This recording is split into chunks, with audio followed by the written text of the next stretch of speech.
recording this meeting.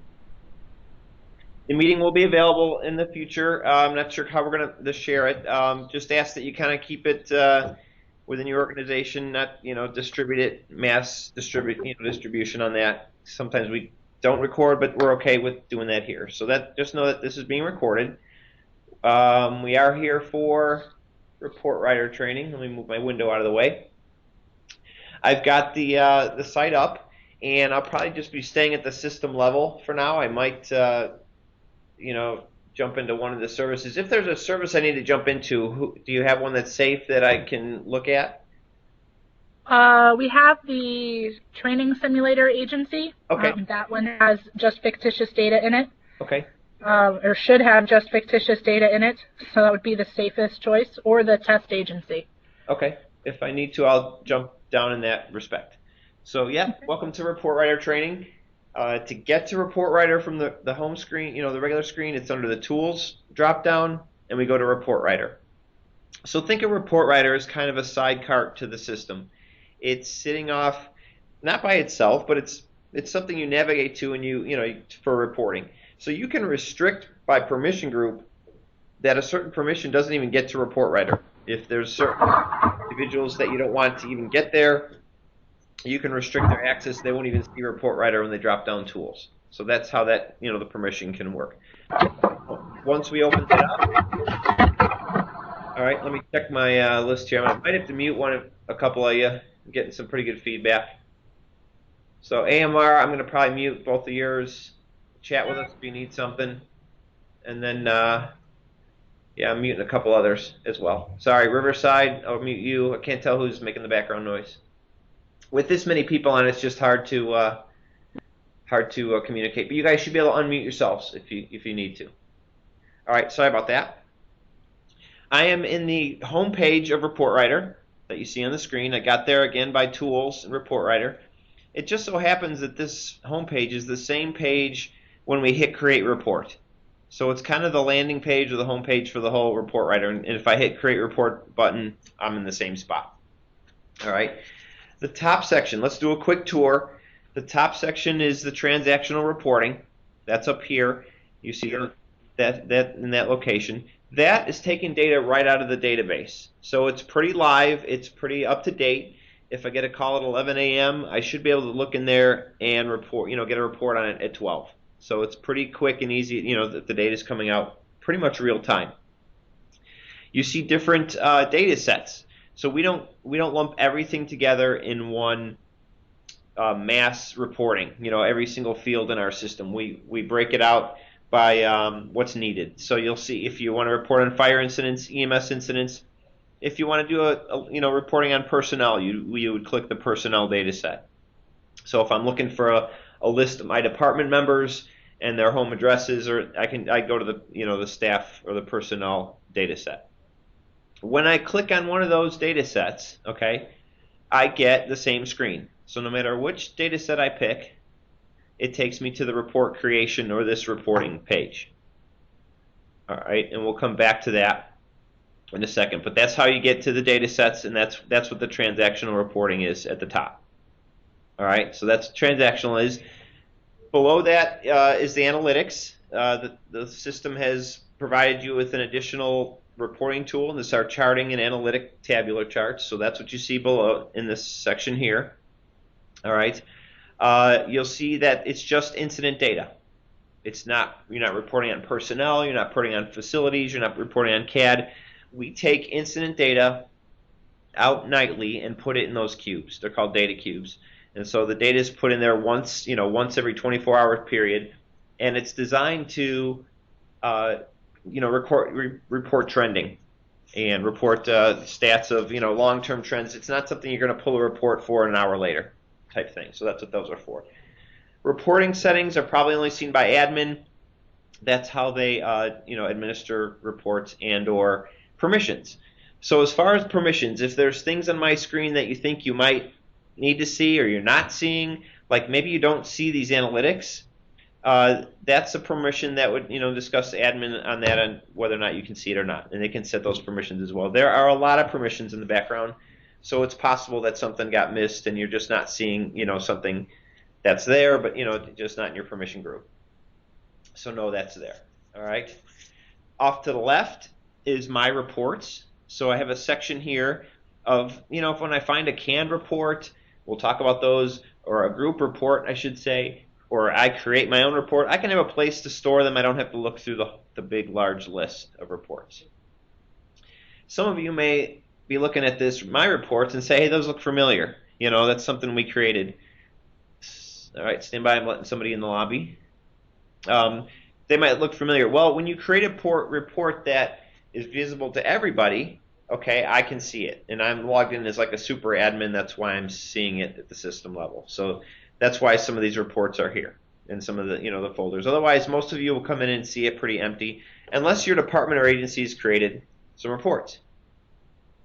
Below that is all reports.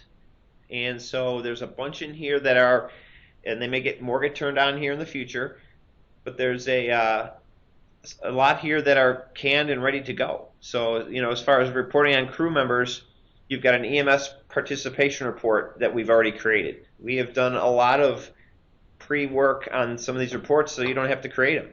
And so you can just open that report and use it. Notice when I open it, it's going to look just like I was creating it from scratch. Remember, I had selected a data element up here in transactional reporting, and I opened that, and it's just got filters to fill out. So it's they're kind of started for you. And again, the tabs are all here, the columns, everything's ready to go as if it was a report from scratch. Okay, so that's what those single icons are. And you guys look through here. I mean, you might have already something, we're not reinventing the wheel. We've got other customers, receiving hospital, EMS, fire reports, anything that's in there. One of the most popular is our ambulance run data report. So I'm just going to go up to the search bar here and search in run and use that search bar. It helps with a lot of searching. And you see I have this ambulance run data report. That's a great report. We'll look at that here. It's like 10 reports in one. So you're not reinventing the wheel. Again, it's got a funky icon. It's called a group report because it's a group of multiple reports. It's very possible that I could see every individual report in the list, but this groups them all in one. Okay? So when I open that, it's going to take me right to the choice page. And so notice there's less tabs at the top. This is not really a customizable report. It's just a group of many. Notice that it's not up in my reports up here. But if I want to, I can drop the actions down and add it to my reports. So it's something that I don't have to dig in the bottom. I click my reports, and now it'll be over here. Call information will be my ambulance report there. So it's kind of something, if I like to run this report monthly, I can stick it right there. All right. Here's my incident date. I just toggle on, what date range I'd like.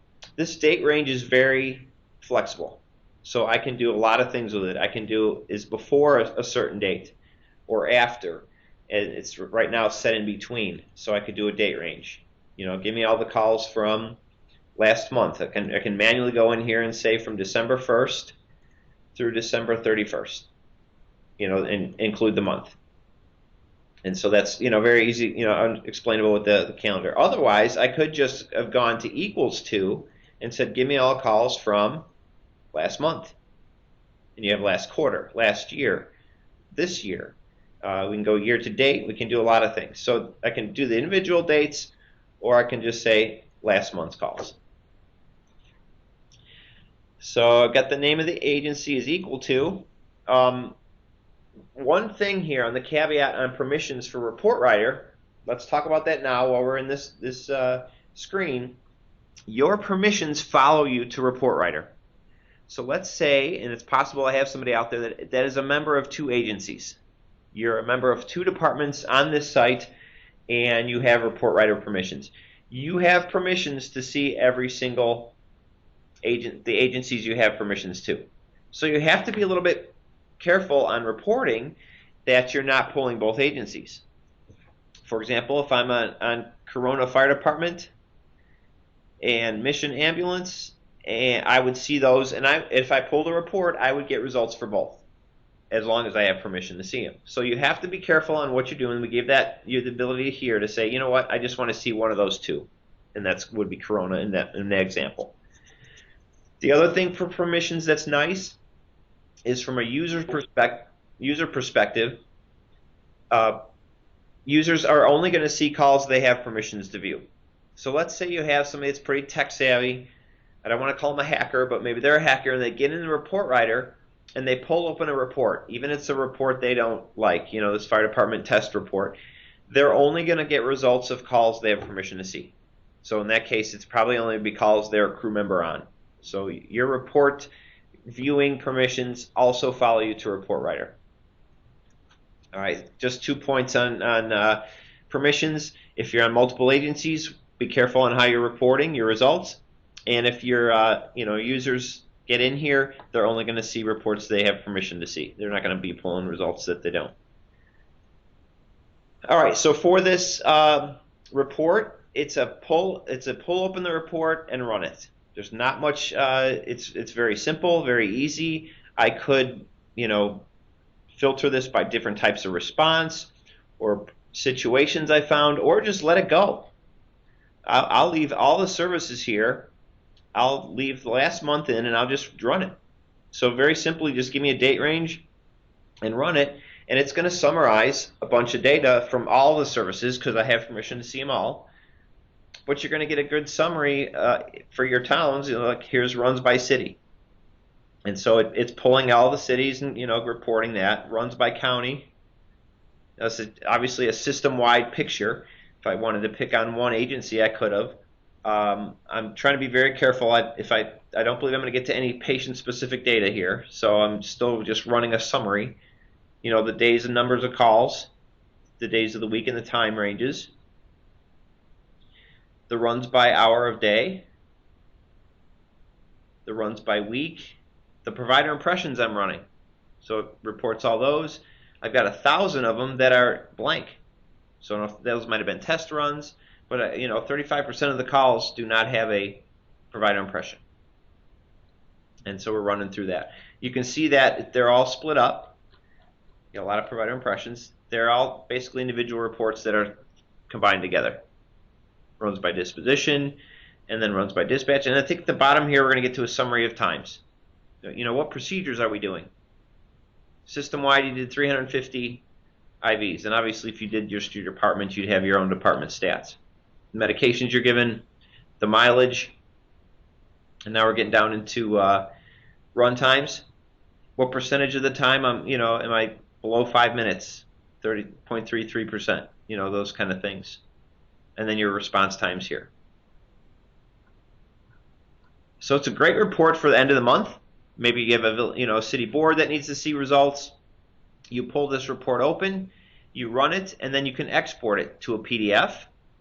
I can do a CSV, so I can take these results and put them into a spreadsheet or an XML or HTML. So I can really easily print this and have it ready for a board meeting and just run these stats, print it out, and it'll create the PDF for me in PDF format. Not a lot of charting, or manipulation with the data here. It's a report designed to open it and get the information out and print it, pretty much. And certainly I could save this PDF as something else. So that's the PDF it created. Oops, sorry, adding something to the call. But here's the PDF, 40-page document of that report, just to kind of show you guys what it did. All right. Let's get rid of that and go back to my page. It just opened a new tab in my browser. Is all it did. All right, I can go back to generate this report and maybe just knock it down to the test agency. Yeah, here's a test agency, and you can see that same report, just the results will be now, a test agency, a lot less if there are any calls in there at all. It's now, tailoring those results. So there's only one call in there, it looks like. One call. And so now my results are changing. So let's open it, put the parameters you want in, and run it. All right, so that's an example of a group report. Trying to see if we've got any other groups down here. I've got a call summary report. It's a group report. So what's happening here is each one of these reports, like runs by city, runs by county, is probably listed in here individually. We've broken them out and run them. If you just wanted one part of this, like runs by city, you'd probably find that in here. So here's runs by city. So if I just wanted that section, I could just run runs by city, that kind of report, and not include them all and just break them out type thing. So that's all a group report does, is it summarizes a couple of them together. Call summary report is a little bit different. Let's see what that's got. Equal to last month, and run that. It might be a collection of 9 or 5 or 6 different other reports. Really taking a lot of the heavy lifting out of reporting. It's ready to go. It's here for you guys to start using and generate that. So your response mode to scenes. Now we're looking at some other different type of reports. Dispositions. And you guys get the the idea of how that works. Okay. Those are the group reports and/or the transaction reports that are already done for you. So those are already there, ready to go. All right. To create a new report, and there's some benefits to this. We can't really, we're not doing a lot with export on these, these reports here. We have some flexibility when we create our own, and so we can start a report from scratch using this transactional start. We'll do that now. Let's go ahead and report on EMS incidents. That's the data set we'll use. So I clicked on EMS incidents, and I get to my report creation page. And I'll show you what that looks like. You work these left to right, and ReportWriter can be a bit of a trial and error. Get the results you need, and then save the report you're using. Let's let this load up. I'm probably taking a lot of bandwidth on this call with Skype, but that's all right. It's working. All right, let's get this to load for me, and we'll create a quick report. And so what we're going to do is start with what we want to see in the results. I keep refreshing it, and I should just let it go.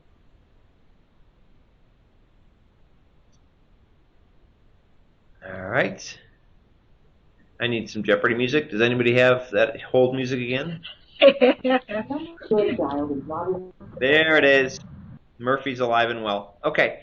Yes, this would look the same no matter what data set I picked. So let's say we're doing, let's do a quick report that we want EMS calls where a narcotic was given, morphine. Let's just say we want calls where morphine was given. When we get a result, what do we want to see? We might want to see incident number. So we'll type in, start typing in. Use your search bar because there are a lot of fields here. We do report on a lot. So we'll start putting in incident number. We go to response incident number. That's the first column we'll see. Maybe we want to see the, maybe we'll see, instead of address, let me just say city. I was going to put address, but I'm worried about HIPAA. I don't want HIPAA things. So let's just put incident city in and pull an incident city. Scene, incident, city name, and maybe zip code, or postal code. Is it? Try both. All these. Maybe it is postal code. See if that search works for me.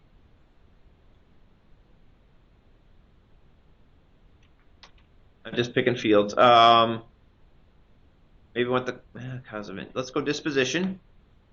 Say the disposition of the patient. Please enter a conference ID. Somebody's trying to get in. All right. Stand by while I find it. Otherwise. After the tone, please record your name and then press pound. All right, here's my disposition. This meeting is being recorded.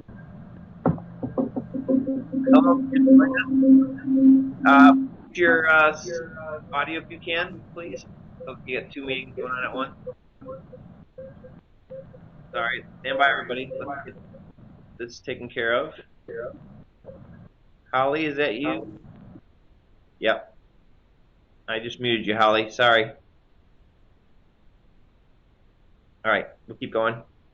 We're creating a sample report with just results here of morphine, and we haven't even put those parameters in yet. But when we get a result, we'll say, response number and maybe a unit number, right? We want to see who gave it, what vehicle gave it.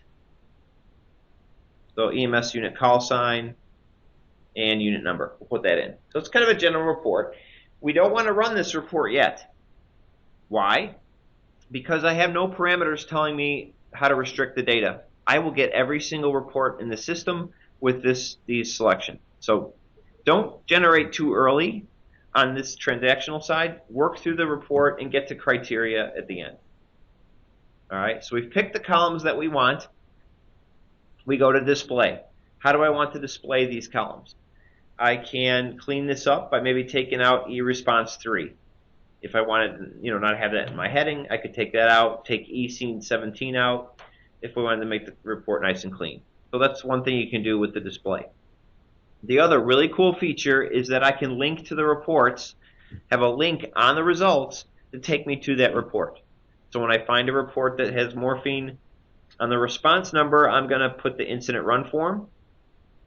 And on the incident city, I can put a different link if I want to.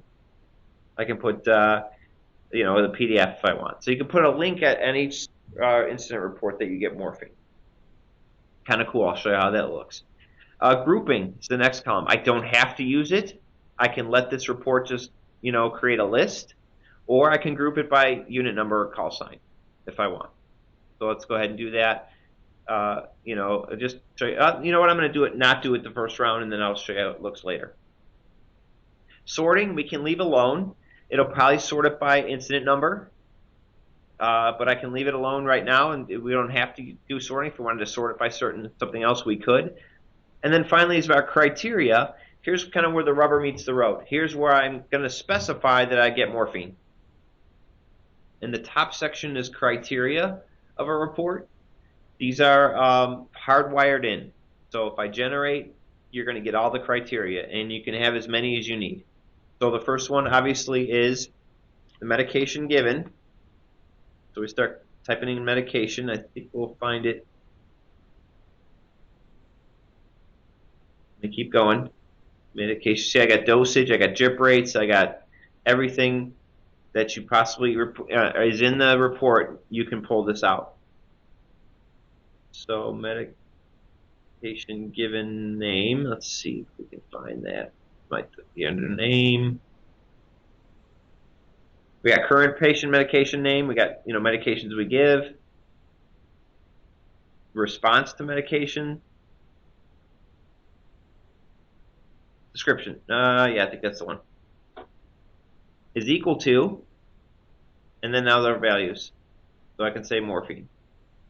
If I wanted to say all narcs, I could include a second criteria, or it'd be an or statement. So I hit the plus sign here, or medication given, and I can use this box up this side to copy that row above me. So I'm showing a couple quick tips here. Copy that row and then pick another value of Versed or whatever another narc would be.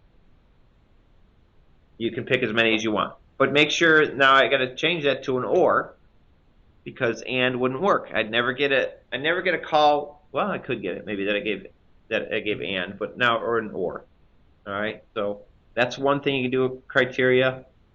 The other thing I have to do, and here's a note for anybody that's on two departments, is I got to specify what service. If I generated this report right now, I would get every service, every call from every service in the system, and I don't want that. I want to probably include that, another criteria, and the service name, or maybe it's agency. Agency name is equal to, and I can go through the whole list. If I put test agency, I probably won't get any results, because unless that one call that's in there has morphine, I won't get any results. So I think I was pretty safe with any patient-specific data. I just put zip code. So I might leave that out and just pull them all for all agencies. All right.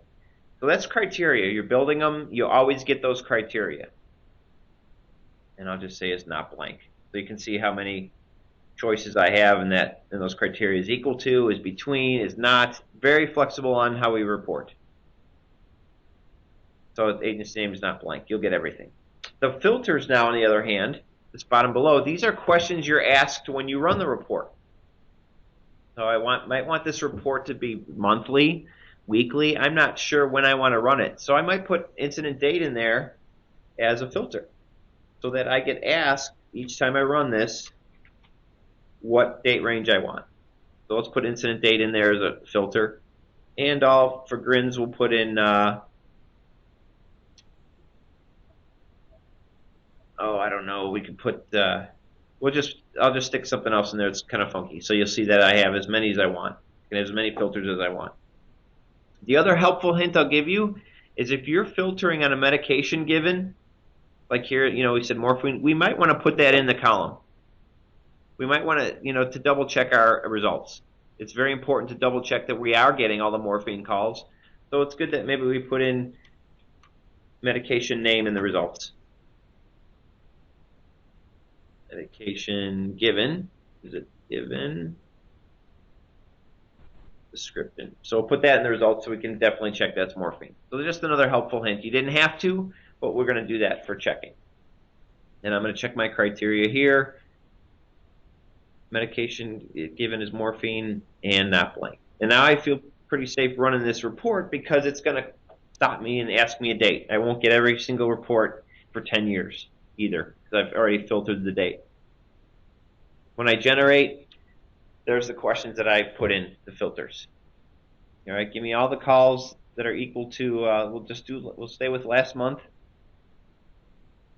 We'll stay with, and we'll leave these blank. We don't have to do anything with that. We can leave them blank, and it won't do anything to my filters. And I hit generate. Now it's checking every call. If it had morphine in it, it's here. So you can see that, definitely getting the results I need, or the correct results. Those are all the morphine calls. Nothing patient-specific here. I kept it benign, just because we're, demoing multi-agencies here. And this link here you see is blue. Maybe you can't see it. This is the link. If I clicked on this, it would go right to that run form. And I'm not going to open it here because it is definitely could be a patient's, real patient. But that's the link to go to it and say I can, read that. So that's kind of how we just did a quick report with morphine. We could have changed it to, just narcs. Notice the yellow line on top. All the work I have done is not saved. So we certainly want to save that so we don't lose it.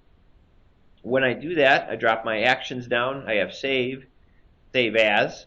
Save as is a great tool as you build.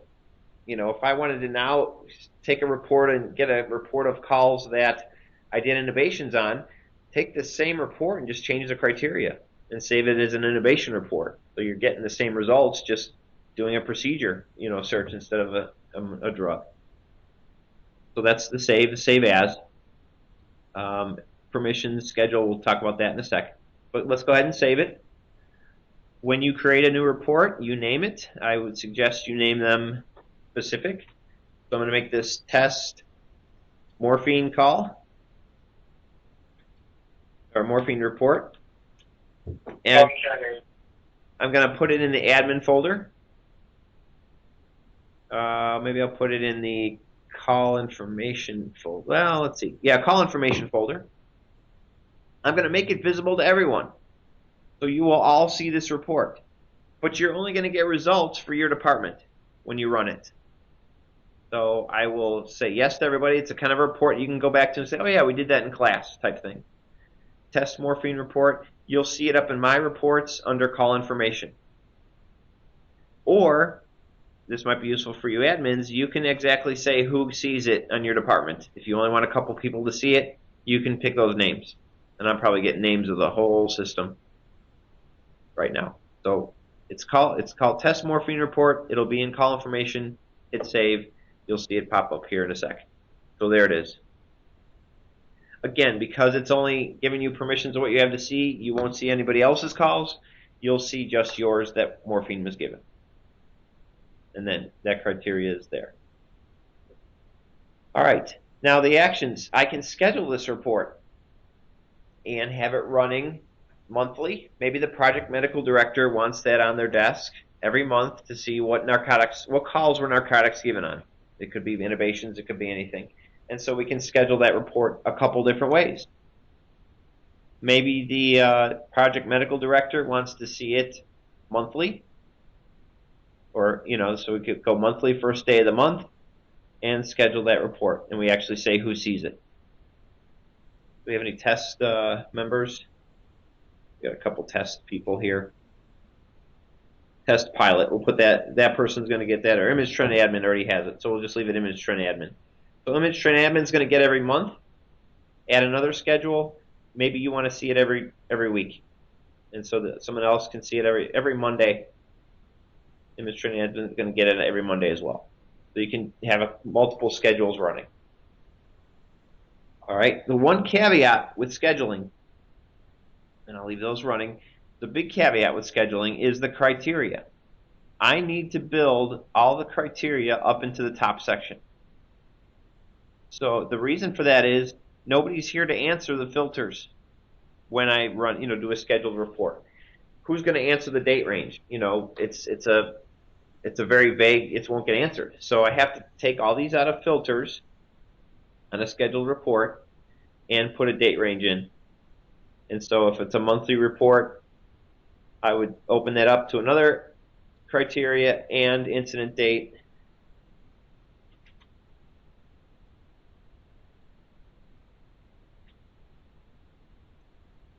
Incident date is equal to, I'll say, last month, because if it's run the first day of the month, it'll pull last month's data. And I think I could take this agency as blank out. It's kind of benign. You don't need that. All right, so that's your report now. There's no need to worry about filters. I can run it. It'll give me the same thing as I had before, last month's calls, and you'll get a scheduled report saying that. It is a pertinent negative report.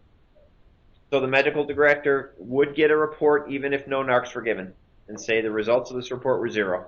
So they're getting a report, they don't miss it, and the report's there and said none of the calls had morphine.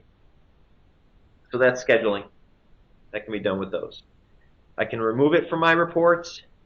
I have a little more flexibility on these for, pretty much the same output as the other one, PDF, CSV, a doc, HTML. If I want to take these results and put them in a spreadsheet, I can do that. And so it'll put that in. And again, don't forget the link to go to the call itself. And I won't do that here because I don't want to pull patient data up. All right, so that's pretty much how to build a transactional report. Some of the 201 or the advanced features are these custom columns. So right back to the start of columns, we have a bunch of custom columns that we can create to be creative. We have averages, counts, maximums, minimums. We can really turn this into a couple-day class, on reporting, and it gets really in the weeds on some of this reporting. A very easy demonstration of a custom report for this class is a text report, or a text column. So if I make a text column, I can call it patient, well, how about if I spell it right? Patient, full name. And what it's going to do is I can collect all the individual fields for patient name and make it one. It's kind of a nice, easy way to do that. I can come in here to my fields and say patient first name, which is a separate field, right? They're all individual fields. So I don't, instead of reporting 6 fields, I'll say patient first name. Then the second time here, I'll put a space. That's a physical space. Add the next column would be patient last name, or you could do this with address. So patient last name is there. Oh, that's a CAD patient last name. Sorry, got to be careful what you're picking. Because it could be CAD, it could be. There are a lot of fields to choose from. And my typing's bad. CAD, patient, last name. We can keep going. We We could do a dash in there, if I, patient last name, and then add 3 dashes type thing. That's a custom column of patient last name. When I make a custom column, we put an asterisk on it. I don't know if you guys can see that. Let's zoom that in. I just use the plus sign. Patient's full name is now an asterisk. So it's a custom column I made. If I don't need it, I can pull it back over to the left, and it'll always be at the top. So it's there. Don't have to report on a custom column, even if I create it. Sometimes we need to do math columns. We might have to do a time difference between on-scene or en route and on-scene, and then an average. And I would use the time difference first, and then do an average off of that. So there's a lot of getting into the weeds when you're talking about custom columns that you can make, but there's a lot here, and name them, specifics so you know what you're dealing with. And then we could say the average response time, but a lot of those averages, and we have that already done for you, a lot of those. So you shouldn't have to get in the weeds too bad on some of these custom columns.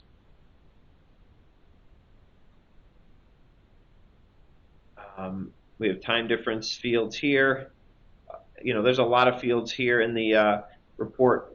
Difference between your incident hours. Start looking through here. We've done some pretty good math for you on some of these. All right, so that's what those custom columns are. And I can edit a custom column once I make it, or delete it. So that's kind of the quick overview of custom columns and how they can be incorporated into a report. All right, back to my home page. I'll hit create a report. That gets me right back to my start again. That's an overview of transactions. Now we start getting into these tabulars and chart. These are kind of fun to play with, and I say that because you can run them multiple times and check your results. It's kind of cool to check those. Let's start with the tabular report. It's only EMS, or it's only incident data. We're not going to be reporting on personnel there. We discussed that before. It's more for long-term trending. You notice as I zoom this out, we have 3 sections. We have our measures, our rows, and our columns. All right, 3 sections to this report, and you build out as much as you need on each one of those. Kind of really customized. So let's start with the measures, and that's the math in the middle, I guess, is the best way to say it. We have averages. We have cardiac arrest times. Distance beginning to scene. Your average incident hours. There's a ton here. The easiest and fun one is count. So what's my count of incidents? I go through there, and I just pick count of incidents. So that's my measure of count. I don't have to put rows or columns. I don't have to split that any way at all. I can just say count of incidents. And I don't have to be worried about generating this too early. I will get a count of every single incident in the system for every single service. And it's designed not to crash it. And you can get that and start big. You start big, and then you chop it from there. So watch this. When I generate count of incidents in the measures, I'm going to get some couple thousand result right in the measure section. 5,800 incidents in the whole system. So that's all. It's pretty boring. It just gave me that. Now I can go back to the options and start splitting that up. Okay. Go to basic options. Now let's go to the columns across the top and put in agency name. All right, let's go rows. No, it doesn't matter, but just for grins, we'll go agency name. And so I'll look for the agency name. So now it's going to take the total of runs and split it and see who had what in that amount of time. The time since the system's been up. We quickly split that result, and now we're just going to get count of incidents for each agency. So it's kind of a trial and error look and see. So there's my total was the total and split up on how we got. So the test agency did have 152. All right, I could keep going. I could split that and say, okay, not only is that the the calls for each agency, but what about across the top? What do we call it? Time difference. What kind of days time of the day am I having it, or day of the weeks. I could break it up by year, day of the week, and just say, okay, how many calls is each crew? Yeah, the day of the week's fine. So let's go day of the week, incident day of the week, and see what that brings up. Same kind of split, but each department on what they had on Mondays and Tuesdays and Wednesdays. The sky's the limit on splitting that up. It really is kind of cool to be able to split those calls by procedure names, medications you're given, all that kind of information is split. At any point in time, it could save this. Same functionality, save it, schedule it, and have it run as well. So it's kind of nice to be able to do that and have that data just quick at your fingertips. I did say quick, sorry. Sometimes it's either internet connection or you get a little delay on making it. All right. The other tabs you see here are filters. Let's let this render. Filters are here, and additional options. We'll talk about those in a second.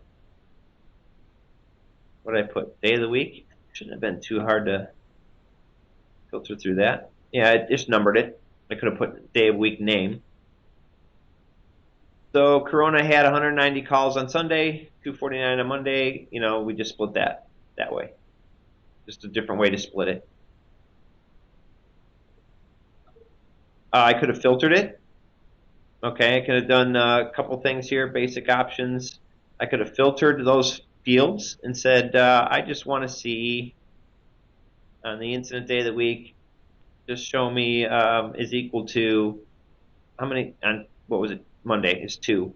So what are my calls for 2? I could filter those results, and now it'll just show me the 2. It won't show me 1 through 7. It'll show me just 2. If it doesn't do it quick, I'm not going to wait for it. So that's the filters if you want to do that, by day of week. So there's the 2 it showed me. It just basically took the 7 days of the week, filtered it, and dropped it to 2. So that's what the filters button does. And then additional options, again, I'm not going to turn this into a 4-day class, but we definitely could get into some advanced options on aggregates and grand totals and percentages by row and how you're displaying that, the report title, and some subset options. And so there's a lot here. Your PDF export options. Is it portrait? Is it landscape? How does it look? All right, just get rid of my filter here, and it's showing me each day of the week. If I'm not happy with that incident day of the week, I could say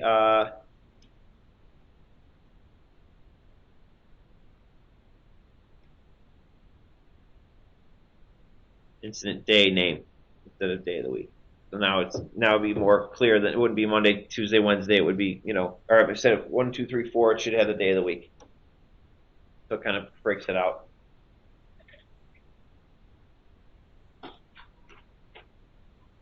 And that looks better than numbers. Again, saving if I want to. And yeah, if you guys ran this report, you'd only see your department or the ones you have permissions for. I'm only seeing all the departments because I am logged in at the upper end, the system end. All right. Last but not least, I have the charts. Again, fun to play with, fun to use. We do have a lot of charts in here already. That's the orange icons, so it's possible we have some already that are ready to go for you. Top 10 injury causes this year and last year column chart. Open it up, it's ready to go. We can count injuries. Sometimes it's a crapshoot on how these work depending on your data, but it's already probably a column chart ready to display. And so there's your top 10 cause of injury year over year, 2016 and 2017. And I can go to those and see how many you have by hovering over each one. All right. So that's real life data. That's from the calls we were looking at. We can take out 17 if we want, just by clicking on it, and put it back in, or take out 16. Very interactive on how you're viewing that. We have the ability to export that, print it, obviously, like a chart, export it to an image or a JPEG for PowerPoints. We can do that and export many different ways. And even the data that the metadata is down here on what that chart's all about. So that's the metadata. It's the details of where the data came from. All right, let's generate that again. You have filters here as well. You have export, and you could save this as a different report name if you wanted to. Watch how quickly I can change this into a bar chart. It's a column chart now. I can come to design or basic options like we did before and change it to a bar chart. And the reason I'm doing that is they're very similar in their construction. Change it to a bar chart, didn't change anything else, and now it'll render the other way. I wouldn't change that to a pie chart. It would be too confusing. It would have different parameters. So there's your bar chart. It'll be showing the other way. If I wanted to save these changes, I could. And that doesn't look as clean as the one we had. I like the other one better, so we'll change it back. But we can put target lines in here. Let's say this is a response times, or you have a target line. You can put those in pretty quickly and easily. Let's change it back to a column with my additional option. So we took that. We have filters. We needed filters for the data, but my additional options are, advanced options, display options, and we have tooltips, information options, target line, yes, add a target line. Oh, what was some of the results? Let me say 100. The dashed line at fake target. I'll just say that for the training, and the target value is 100. So let's say it's a target of 100. That's what I have. Now when I generate this report, I'll have a fake target line of 100. Whether it's response times, whether it's number of you guys decide, and you can have those target lines on your report as well.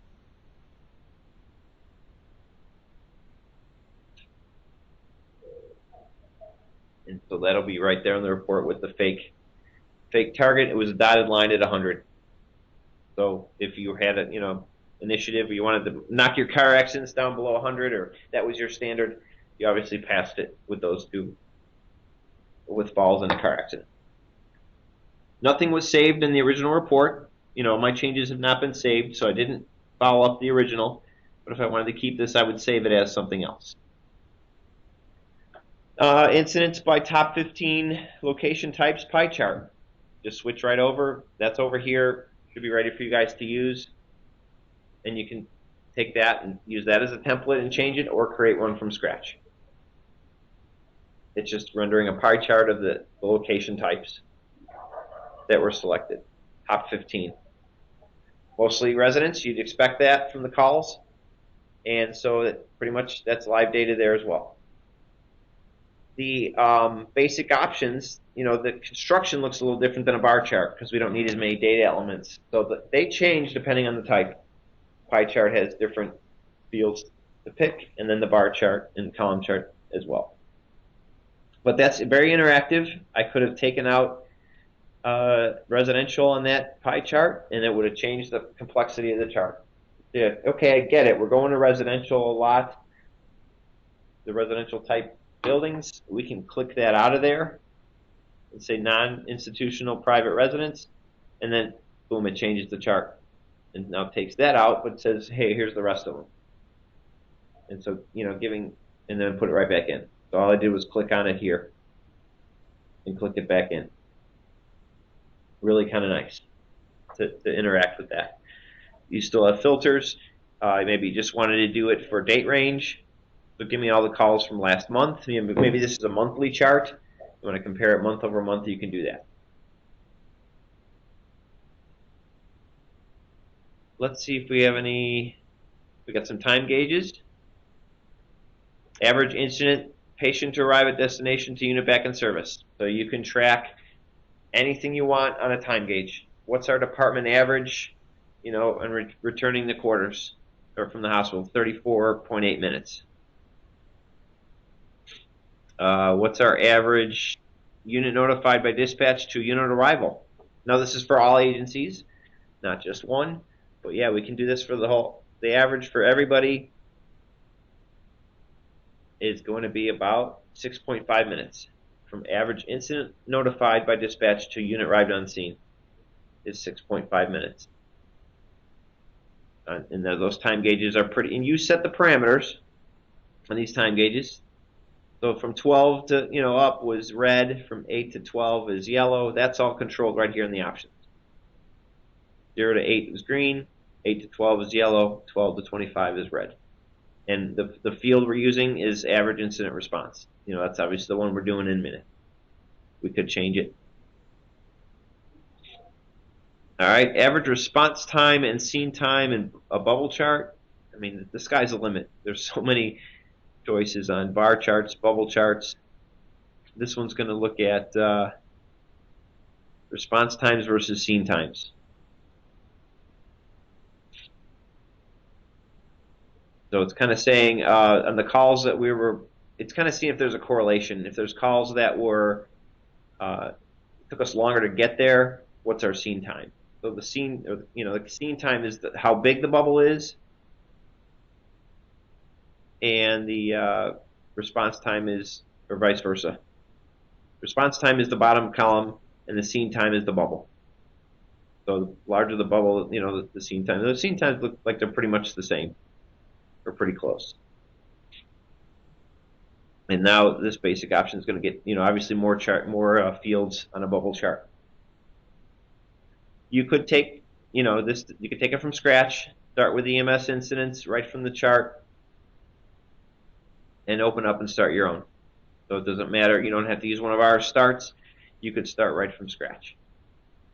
And pick a chart, angular gauge, which was, the speedometer, area chart, bar chart, bubble, column, combination, a funnel. Sometimes that's good for, causes of fire. Sometimes it's polar chart, scatter, and they're all there.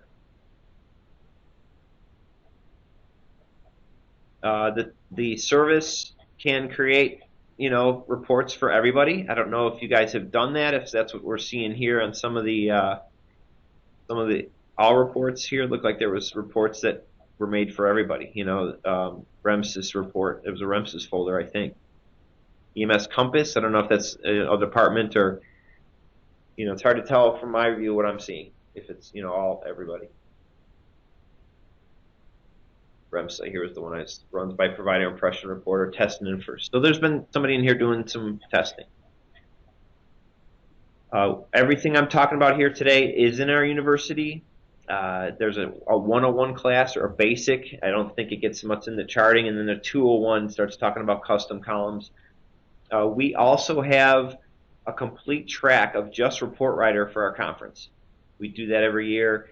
We get a lot of response of just going to ReportWriter classes all, for a couple days, because it's pretty intense. There's a lot here, a lot of tools, at your disposal for reporting. All right, that is pretty much the walkthrough of ReportWriter. Don't be afraid to trial and error. Don't be afraid to try something we already have. I'm pulling my chat over here to see if anybody's chatting or asking questions or. So thank you, Phil, for that.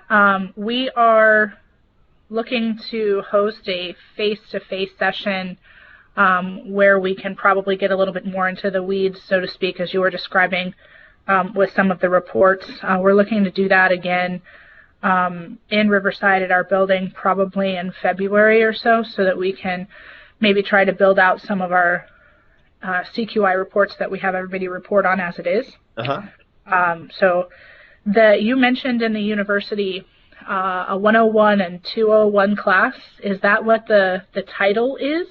Let's check. Yeah, let me check. I'll shoot over there now and see what they're called. I thought it was a basic and an advanced, maybe, if I'm not mistaken. It's been a while since I've shot over there. Did it open? I tell you, Murphy's kicking my butt today.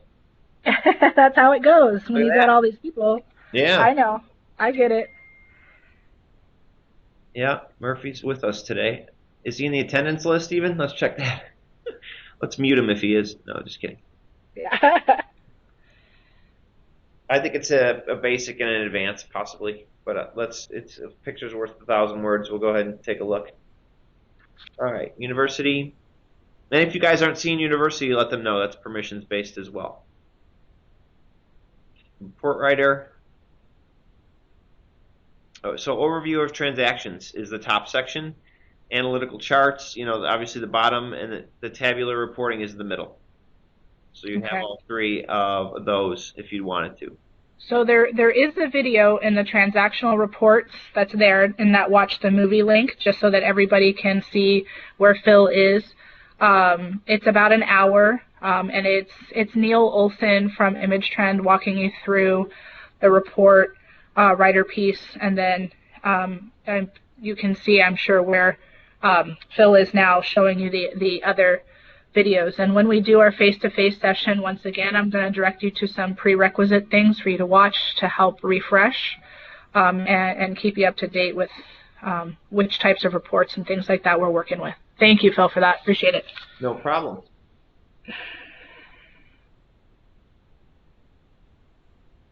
I'll stop the recording for now. Doesn't mean I'm leaving. If you're good with that.